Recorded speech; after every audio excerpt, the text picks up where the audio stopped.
Laziness story for kids in Hindi. दिन के 12 बज रहे थे, लेकिन सोहन अभी भी सो रहा था।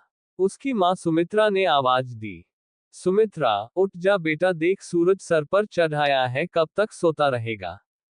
लेकिन सोहन पर कोई असर नहीं हुआ, वह चादर से मुंह ढककर दोबारा सो गया। कुछ देर बाद उसे खाने की खुशबू आने लगी। दाल में तड़का लगते ही उसे जोर से भूख लगने लगी। सोहन उठा और सीधा माँ के पास रसोई में पहुंच गया। सोहन, माँ क्या बनाया है? सुमित्रा, पहले जाकर नहा, फिर आना रसोई में। दाल चावल बनाए हैं। दाल चावल सोहन को बहुत पसंद थे। वह फटाफट आंगन में गया और हैंडपंप से बाल्टी भरने लगा। इसी बीच उसे याद आया कि उसने दांत तो मांजे ही नहीं। उसने फटाफट मंजन लेकर दांतों को रगड़ लिया और मगा साबुन लेकर बैठ गया नहाने। जल्दी से नहाकर कपड़े पहनकर रसोई में पहुंच गया। तब तक खाना तैयार हो चुका था। माँ ने खाना परोस दिया। खाना बहुत ही स्वादिष्ट बना था। सोहन ने भरपेट खाना खाया। वह खाना खाकर उठा तो माँ ने टोक दिया, सुमित्रा, अब कहाँ चल दिया? सोहन, माँ लगता है खाना कुछ ज्यादा ही खा लिया, बहुत तेज नींद आ रही है, मैं तो सोने जा रहा हूँ। सुमित्रा, हे भगवान, अभी 1 घंटे पहले ही तो सोकर उठा है। तुझे बस सारा दिन यही काम है, उठो, खाओ और सो जाओ। तुझे पता है तेरे पिता खेत में कितनी मेहनत करते हैं, तब हमें 2 वक्त की रोटी मिलती है। कुछ नहीं तो जाकर उनकी मदद ही कर दिया कर। उनके लिए खाना ले जा, मैं अभी तैयार कर रही हूँ। सोहन पर तो जैसे दुखों का पहाड़ टूट पड़ा। सोहन, माँ तुम्हें पता है इतनी धूप में पहले एक बार मैं खाना देने गया था, आकर कितना बीमार पड़ गया था। तुम ही चली जाना, मैं तो सोने जा रहा हूँ। सुमित्रा को बहुत गुस्सा आया। इससे पहले वह कुछ कहती, सोहन तेजी से अपने कमरे में जाकर सो गया। सुमित्रा खाना लेकर खेत पर पहुंची। कबीरदास बहुत मेहनत से खेत जोत रहे थे।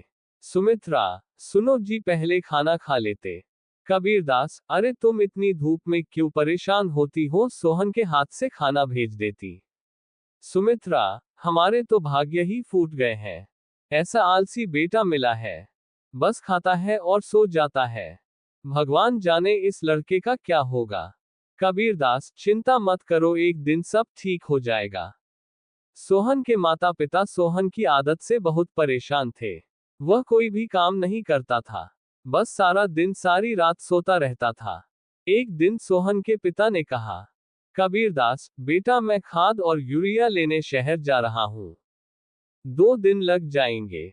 फसल तैयार होने वाली है, तू सुबह खेत पर चले जाना और सारा दिन वहीं रहना, शाम को खाना खाकर रात को वहीं सोने चले जाना, कहीं कोई जानवर खेत में न घुस जाए या कोई और हमारी फसल को नुकसान न पहुंचा दे।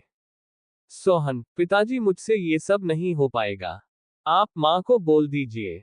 कबीरदास, नालायक, खेत की देखभाल आदमियों का काम होता है। अगर मुझे पता लगा तू खेत पर नहीं गया या फसल को नुकसान हो गया तो तेरी खैर नहीं। सोहन डर गया। वह पिता के जाने के बाद माँ से बोला, सोहन, माँ सुबह जगा देना, नहीं तो पता नहीं पिताजी क्या करेंगे।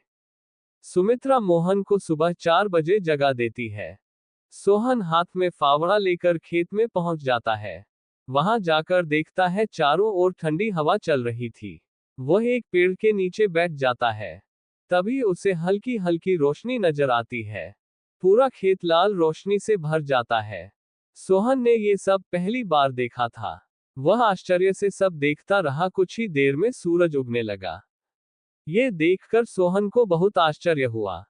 कुछ ही देर में सभी गांव वाले खेत में काम करने आ गए। सब अपने अपने खेत पर काम कर रहे थे। सोहन पेड़ के नीचे बैठा था। तभी उसके पास के खेत से माधो काका आए। माधो काका, सोहन, मेरे खेत में पानी लग गया, अब तू अपने खेत में पानी काट ले। सोहन, काका मुझे तो कुछ पता नहीं, ये सब तो पिताजी ने कभी नहीं बताया। माधो काका, बेटा कभी पिता के साथ खेत पर आया है तो तुझे पता होगा। माधो काका ने अपने बेटे को बुलाकर पानी सोहन के खेत की ओर कर दिया। माधो काका, जब पूरा खेत भर जाए तो हमें बता देना। सोहन बैठकर देखता रहा, लेकिन सुबह जल्दी उठने के कारण उसे नींद आ गई। खेत में पानी बहुत ज्यादा भर गया। तभी माधो काका दौड़ते हुए आए। माधो काका, नालायक यहाँ सोने आया था। अपने पिता की सारी मेहनत बर्बाद कर दी, सारी फसल नष्ट हो गई। सोहन हड़बड़ा कर उठा। उसका खेत पानी से लबालब भरा हुआ था। माधो काका ने जल्दी से पानी दूसरी ओर काटा, लेकिन तब तक बहुत देर हो चुकी थी। लगभग आधी फसल खराब हो चुकी थी। सोहन, काका अब कुछ नहीं हो सकता क्या? माधो काका, नहीं बेटा, तैयार फसल का ध्यान बच्चे की तरह रखना पड़ता है। समय से पानी देना, खाद देना, जानवरों से बचाना। इसीलिए हम दिन रात खेत पर रहते हैं। अब तो भगवान ही मालिक है। सोहन पेड़ के नीचे बैठा रोता रहा। दोपहर को सुमित्रा खाना लेकर आई। उसे सब पता लगा तो उसने भी सोहन को बहुत डांटा। शाम को सोहन घर नहीं आया, न ही उसने खाना खाया। उसकी भूख, प्यास, नींद सब उड़ चुकी थी। अगले दिन जब कबीरदास घर वापस आए तो उन्होंने सोहन के बारे में पूछा। सुमित्रा ने सारी बात बता दी। कबीरदास सब छोड़कर दौड़ते हुए खेत पर पहुंचे। उन्होंने देखा मोहन पेड़ के नीचे बैठा रो रहा था। आधी फसल खराब हो चुकी थी। सोहन, पिताजी मुझे माफ कर दीजिए, मेरे आलस ने इतना बड़ा नुकसान कर दिया। आप चाहें तो मुझे पीट लीजिए। कबीरदास, नहीं, तुझे मारने से फसल ठीक नहीं होगी। वादा कर आज के बाद कभी आलस नहीं करेगा। चल अब घर चल, वहीं बात करेंगे। दोनों घर आ जाते हैं। सोहन की आंखों से अब भी आंसू बह रहे थे। सुमित्रा ने उसे खाना दिया, लेकिन उसने नहीं खाया और वह अपने कमरे में जाकर रोने लगा। सुमित्रा जी, अब क्या होगा? आधी फसल तो बर्बाद हो गई।